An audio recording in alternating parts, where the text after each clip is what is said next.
ED, CBI, income tax, जिनको देश के विशेष और काफी संवेदनशील व्यवस्थाएं कही जाती है, जहां करोड़ों रुपया, 12 लाख 14 लाख करोड़ रुपया डका कर इनके सहयोगी विदेश में जाके बैठे हैं, उनका एक बाल बाका करने का औकात इनके पास नहीं है।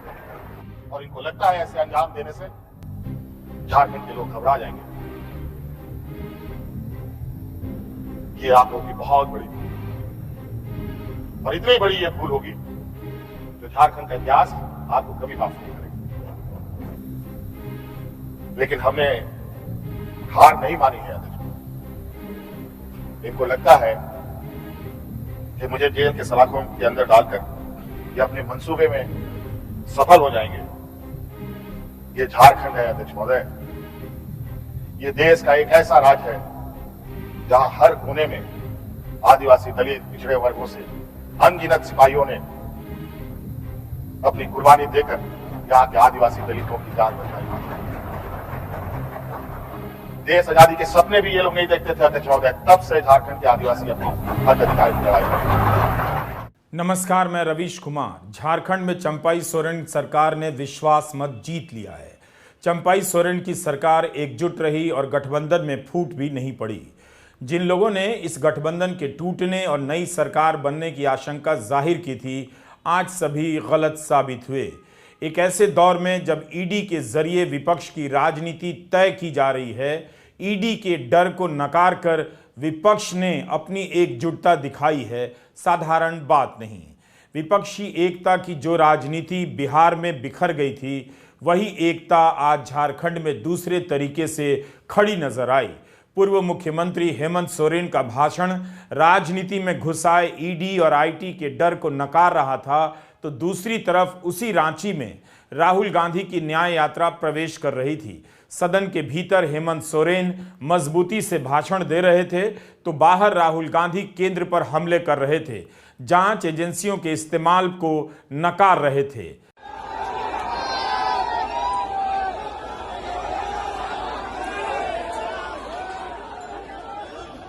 राहुल गांधी की यात्रा अभी बिहार पहुंची भी नहीं थी कि नीतीश कुमार ने पाला बदल लिया। विपक्षी एकता के सबसे बड़े सूत्रधार का बीजेपी के पाले में चले जाना साधारण घटना नहीं थी। उधर झारखंड में भी तुरंत कार्रवाई शुरू हो गई और ईडी ने हेमंत सोरेन को गिरफ्तार कर लिया। 31 जनवरी को हेमंत सोरेन ने इस्तीफा दिया और गिरफ्तार हुए। उसके बाद से झारखंड में महागठबंधन के टूटने की आशंकाएं तेज हो गईं। राज्यपाल ने शपथ दिलाने में काफी देरी की। ऐसा लगा कि बिहार की तरह झारखंड में भी विपक्षी एकता बिखर जाएगी, लेकिन आज काफी कुछ संभला नजर आया। चंपाई सोरेन ने विश्वास मत हासिल कर लिया। इससे पहले आज सुबह राहुल गांधी हेमंत सोरेन के आवास पर पहुंचे और उनकी पत्नी कल्पना से मुलाकात भी की। ईडी, सीबीआई, इनकम टैक्स, जिनको देश के विशेष और काफी संवेदनशील व्यवस्थाएं कही जाती है,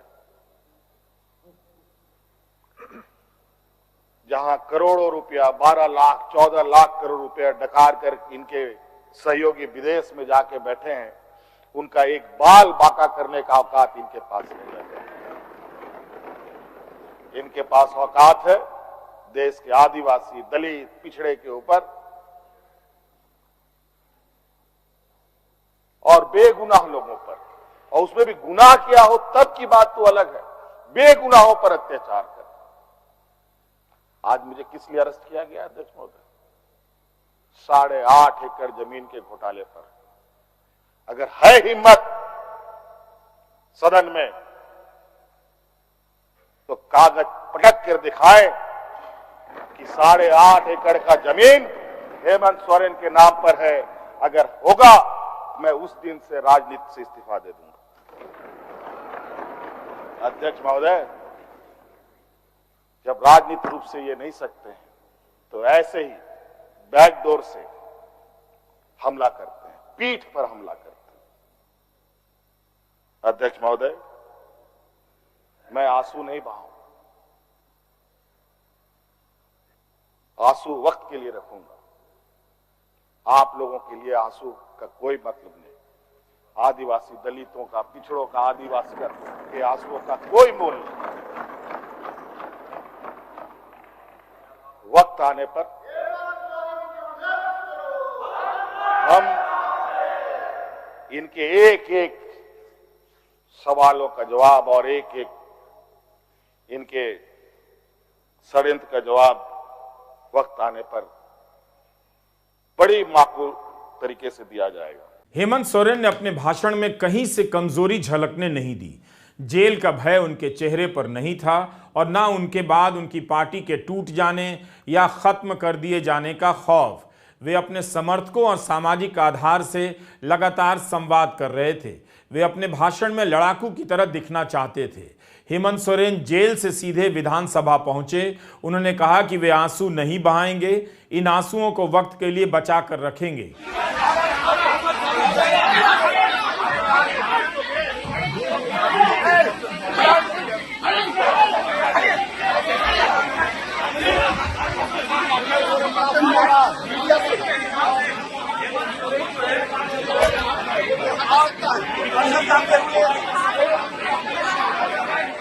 उन्होंने यह भी कहा कि जिस 8 एकड़ जमीन की खरीद के मामले में उन्हें गिरफ्तार किया गया है, अगर उसका कागज सदन में रख दिया जाए तो राजनीति छोड़ देंगे। उन्होंने यह भी कहा कि आदिवासी मुख्यमंत्री के शरीर में हड्डियां बहुत हैं, इसलिए उसे निकालने के लिए ईडी लगा दी गई है और गलती से ये हड्डी कहीं फंस गई तो पूरी की पूरी आंख फटकर बाहर आ जाएगी। उनका भाषण बहुत सधा हुआ था और मजबूती से भरा हुआ। ईडी के लगातार हमले झेलने के बाद भी हेमंत सोरेन झुके नजर नहीं आए। उन्होंने कहा कि पीछे भी नहीं हटे और ना पीठ दिखाई है। प्रभु राम का प्राण प्रतिष्ठा हुआ 22 जनवरी को। राम राज आ गया, पहला कदम बिहार पड़ा। बेचारा एक पिछड़ा वर्ग का व्यक्ति की क्या हद होगी आप जानते हैं। दूसरा कदम झारखंड पर पड़ा, एक आदिवासी मुख्यमंत्री को निगलने का प्रयास। क्योंकि इस आदिवासी मुख्यमंत्री के शरीर में हड्डियां कुछ अधिक है, इसलिए उस हड्डी को निकालने के लिए ईडी उसका डिसेक्शन करने में लगी हुई, ताकि हम कैसे इसको निगल जाए। लेकिन इतना आसान नहीं। गलती से गले में फंस गया तो पूरा का पूरा आंतड़ी फाड़ के बाहर। इस वजह से संभल के खाने का कोशिश कीजिएगा। आपको इतना बेसिक ज्ञान होना चाहिए कि लोकतंत्र में जो सरकार होती है उसकी पूरी सत्ता अधिनित रहती है राज्यपाल, गवर्नर, महामहिम गवर्नर के हाथों में। वो आते हैं और गवर्नर अपनी सरकार, मतलब चंपई जी की सरकार, जेएमएम आरजेडी और कांग्रेस की सरकार के उपलब्धियां बताने का काम करते हैं जो इन्होंने लिखा है। एक कोई पीएमओ से लिख करके नहीं आया है, सीएमओ से लिख करके आया। और क्या व्यवहार होता है इनका साफ दिखलाता है कि इस सरकार में इनका विश्वास नहीं है। चंपई जी सिर्फ और सिर्फ मजबूरी के कारण बनाया गया। चंपई जी को अवसर कैसे मिला? आप ठीक कहा कि 5 साल के जनादेश मिला था। कैसे अवसर मिला? 5 साल का जनादेश को 4 साल में ही आपने गवा दिया। माननीय सदस्य बोलने दीजिए, उनको जितना आता है उतना बोलने दीजिए। हाँ, जितना आता है उतना ही बोलेंगे। बोलने दीजिए उनको, जितना आता है, लेकिन जो बोलेंगे सत्य बोलेंगे। ठीक सत्य के सिवा कुछ अच्छा नहीं बोलेंगे। 4 साल में ही जो सरकार चले गई, त्याग पत्र दिया, किसी ने बर्खास्त नहीं किया, प्रेसिडेंशियल रूल नहीं लगाया, राष्ट्रपति शासन नहीं लगाया। और जो सरकार गई हेमंत दा की, वो भ्रष्टाचार के संगीन आरोपों के कारण गई है, ये आपको मालूम होना चाहिए। और जो भ्रष्टाचार के संगीन आरोपों के कारण जो सरकार गई, उसके बाद वंशवाद और परिवारवाद का जो सिलसिला चलाया था देश के अंदर, जिसने देश के आर्थिक संसाधनों पर, देश के विकास पर घुन लगा दिया था, दीमक की तरह जो चाट करके खत्म कर दिए थे। आदरणीय नरेंद्र भाई मोदी जब से प्रधानमंत्री बने, एक पिछड़ा का बेटा एक चाय बेचने वाला प्रधानमंत्री बनता है तो वंशवाद और परिवारवाद की राजनीति के प्रति पूरे भारत के जनमानस को तैयार करता है। और उसका नतीजा होता है कि झारखंड में भी पहली बार सोरेन परिवार से निकल करके चंपई सोरेन जी मुख्यमंत्री पद का ग्रहण करते हैं। आपको बधाई है और मोदी जी को भी धन्यवाद देना चाहिए आपको। हेमंत सोरेन ने कहा कि 31 जनवरी को उनकी गिरफ्तारी काला अध्याय है। आज तक किसी मुख्यमंत्री को गिरफ्तार नहीं किया गया था और इस घटना में राजभवन भी शामिल है। उन्होंने कहा कि मैं एक आदिवासी वर्ग से आता हूं, नियम कायदे कानून की जानकारी का अभाव रहता है। बौद्धिक क्षमताएं विपक्ष के बराबर नहीं है, लेकिन सही गलत की समझ तो हर इंसान भी रखता है, हर जानवर भी रखता है। गोदी मीडिया के एक एंकर ने हेमंत की गिरफ्तारी पर कहा था, जेल जाने के बाद उन्हें जंगल का जीवन याद आ रहा होगा।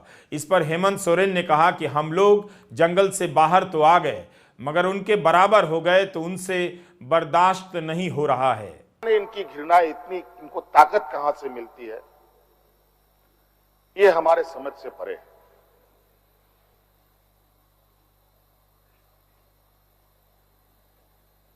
इतनी घृणा, इतना द्वेष का के प्रति इनका आदिवासी दलितों के प्रति कि आपको इससे अंदाजा होगा कि इन्हीं के पाले हुए तंत्र ये कहते शर्माते नहीं कि ये जंगल में थे तो जंगल में ही इनको रहना चाहिए।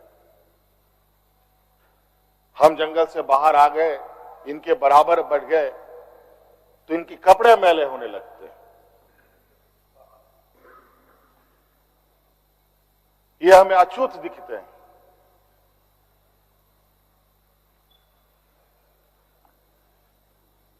और इन्हीं विडंबना को तोड़ने के लिए हमने एक प्रयास किया था अध्यक्ष महोदय, क्योंकि झारखंड आदिवासी दलित पिछड़ा राज्य है। इन समूह को आगे बढ़ने का,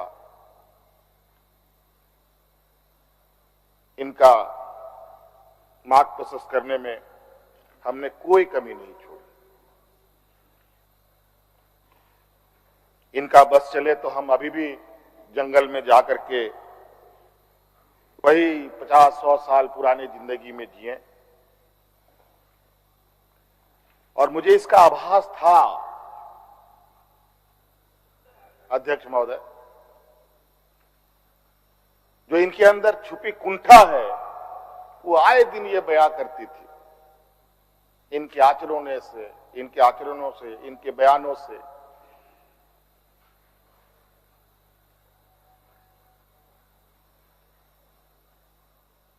लेकिन हमने हार नहीं मानी है अध्यक्ष महोदय।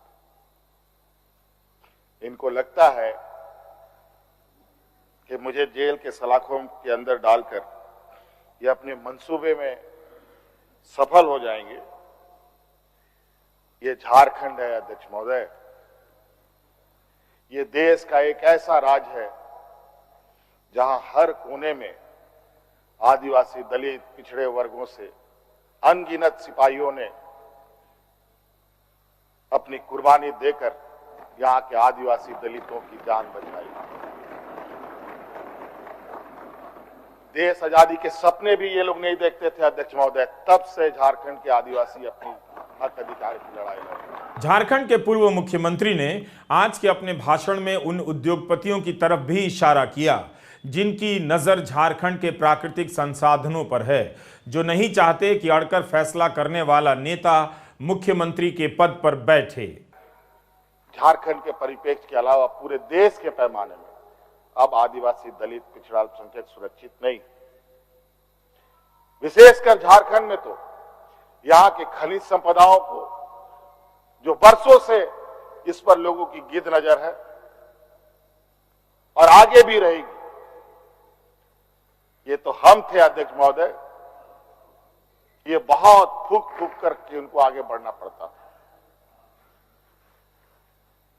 ये खुला दरवाजे की आदि हो चुके हैं, इनको कोई रोक टोक नहीं कर सकता। जो इनके सामने आएगा वो इसी तरीके के अंजाम से उसको गुजरना पड़ेगा। और इनको लगता है ऐसे अंजाम देने से झारखंड के लोग घबरा जाएंगे। ये आप लोगों की बहुत बड़ी भूल है, और इतनी बड़ी ये भूल होगी जो झारखंड का इतिहास आपको कभी माफ नहीं करेगा। विश्वास मत पर बोलने के लिए बीजेपी की तरफ से अमर कुमार बावरी भी उठे। उनके भाषण में व्हाट्सएप यूनिवर्सिटी के कुछ तत्व भी नजर आए, जब उन्होंने इशारे में कह दिया कि आलू से सोना कौन बना रहा था, कौन कह रहा था।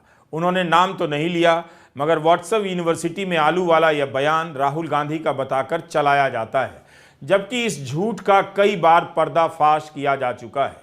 अमर कुमार बावरी का इसका जिक्र करना बता रहा है कि व्हाट्सएप यूनिवर्सिटी का झूठ कहां कहां पहुंच गया है। कितनी बार आलू वाले बयान का पर्दाफाश किया गया, मगर बार बार दोहराया जाता रहता है। राहुल गांधी ने 2019 में पाटन में एक भाषण दिया। उसकी आधी अधूरी क्लिप अक्सर वायरल करा दी जाती है। इसमें राहुल कथित तौर पर कह रहे हैं कि वे किसानों को ऐसी मशीन बना कर देंगे जिसमें से आलू डालेंगे तो सोना निकल आएगा।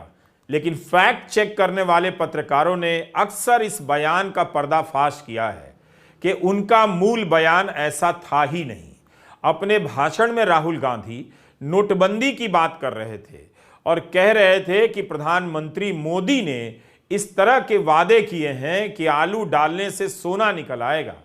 वो बयान प्रधानमंत्री के लिए था, मगर पलटकर उसकी एडिटिंग कर राहुल गांधी का बयान बना दिया गया ताकि उन्हें मूर्ख साबित किया जा सके। हालांकि सच ये भी है कि मोदी का बयान भी काट छांट कर वायरल किया जाता है, यानी मोदी भी व्हाट्सएप यूनिवर्सिटी से बच नहीं पाते हैं और ना उनकी पार्टी के नेता फैलाने में पीछे रहते हैं। जब उन्होंने कह दिया कि पोप पैसा लेकर गए थे धर्मांतरण कराने, तो मुझे भी लगा कि कहां कहां से उदाहरण दिए जा रहे हैं। तभी झारखंड के ग्लेन जोसेफ ग्लास्टन नाम के विधायक ने इसका जोरदार खंडन कर दिया। आपने कहा कि आंबेडकर जी ने वो त्याग करके बौद्ध धर्म अपना लिया। महोदय, कोई विदेशी धर्म नहीं अपनाया। आंबेडकर जी ने गए थे निजामुद्दीन निजाम हैदराबाद के पैसा के थैली लेकर के, कहिए आप मुसलमान बन जाइए। गए थे पोप कि आप क्रिश्चियन बन जाइए। बाबा साहब आंबेडकर इस देश के सच्चे सपूत थे, इस देश के सबसे बड़े राष्ट्रभक्त थे। उन्होंने इसी देश के एक पंथ को चुना, कोई विदेशी धर्म का और विदेशी गुलामी को नहीं सुनना। अभी हमारे बावरी साहब ने बोले कि पोप ने पैसा लेके गए थे उनके पास धर्मांतरण के लिए। मैं जानना चाहता हूं ये इतिहास कहां से मिला है इनको, क्योंकि ये बिल्कुल बेबुनियाद, बिल्कुल गलत है। आज तक पोप किसी के पास नहीं गए हैं और कैथोलिक धर्म के कोई लोग नहीं गए हैं धर्मांतरण के लिए।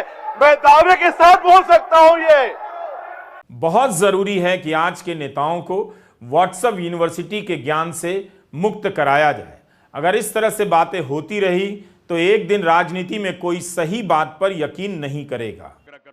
विधानसभा में गठबंधन के विश्वास मत हासिल करने के थोड़ी ही देर बाद रांची के एचईसी मैदान में राहुल गांधी की सभा शुरू होती है। राहुल गांधी ने कहा कि केंद्र सरकार और बीजेपी दोनों चाहती है कि एचईसी बंद हो जाए और उसके ऊपर अदानी नाम का नेम प्लेट लग जाए। इसका निजीकरण करने के फिराक में है।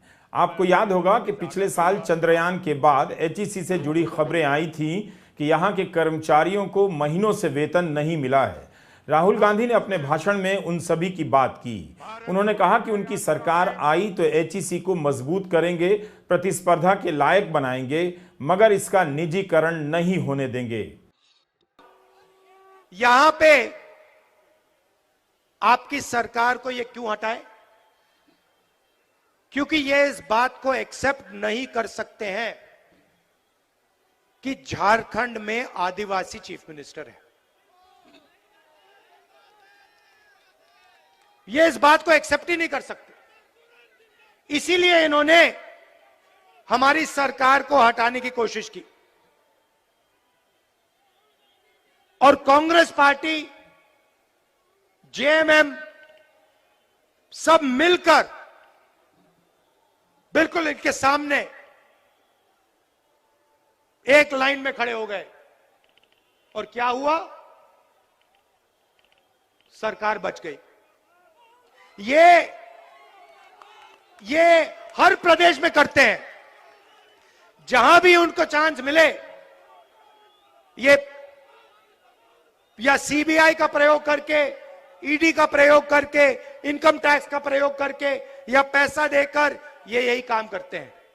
लोकतंत्र पे ये आक्रमण कर रहे हैं, संविधान पे ये आक्रमण कर रहे हैं, क्योंकि ये जनता की जो आवाज है इसको दबाना चाहते हैं। और कांग्रेस पार्टी, हमारा गठबंधन, इंडिया गठबंधन, लोकतंत्र की जो आवाज है उसको कभी नहीं दबने देगा। इतिहास नीतीश कुमार और हेमंत सोरेन के बीच तुलना करेगा। वह यह जरूर जानना चाहेगा कि नीतीश कुमार किस दबाव में तेजस्वी को किनारे कर बीजेपी के साथ चले गए, और झारखंड में क्या हुआ कि हेमंत सोरेन को गिरफ्तार करने के बाद भी गठबंधन पूरी मजबूती के साथ डटा रहा। हेमंत सोरेन भी नहीं झुके। हेमंत सोरेन जैसे ही विधानसभा पहुंचे, कैमरों की भीड़ ने जिस तरह से उनका स्वागत किया, उससे लग रहा था कि इस गिरफ्तारी ने उनकी जमीन मजबूत कर दी है। उन्हें पता है कि ईडी की गिरफ्तारी के बाद वे लंबे समय तक जेल में डाल दिए जाएंगे, तब तक बहुत कुछ बदल भी जाएगा। मगर पहले चरण में हेमंत सोरेन ने केवल विपक्ष के यहां भ्रष्टाचार देखने और खोजने वाली इस एजेंसी के राजनीतिक हमले को नकार दिया है। नमस्कार, मैं रवीश कुमार।